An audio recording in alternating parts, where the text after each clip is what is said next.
Hi everybody, I hope you are doing well. Today we will talk about how to fix or how to solve the problem of not installed on the application of Duolingo. You will go to settings as you see and you will click. Here you will click on apps, default apps, app settings.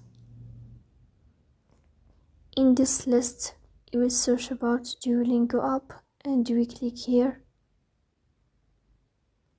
In this page of app info, you will click on first stop and you will click OK.